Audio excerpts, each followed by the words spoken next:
Pán prezident Zelenský si zahráva s našou podporou, pokiaľ ide o európsku perspektívu Ukrajiny. Ak sa potvrdí naše podozrenie, že ide o politické vydieranie, tak bude postupne strácať našu podporu.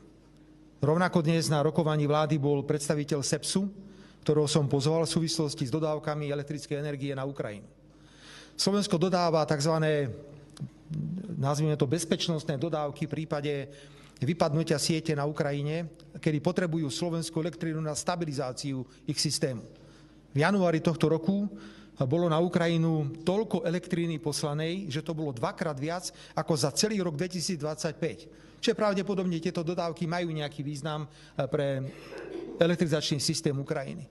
Ak má pocit pán prezident Zelenský, že toto nemá žiadnu hodnotu, že to nepotrebuje, môžeme sa rozhodnúť, že odstúpime od tejto spolupráce, pokiaľ ide dodávky elektrickej energie.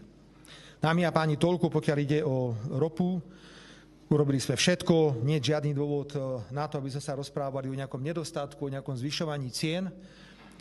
Chcel by som zakričať sláva Ukrajiny, nezakričím, pretože za to nemôžu ľudia na Ukrajine, ale zakričím sláva prezident Zelenský. Len tak ďalej, pán prezident, pokračujte. Takto si určite získate podporu celej Európy.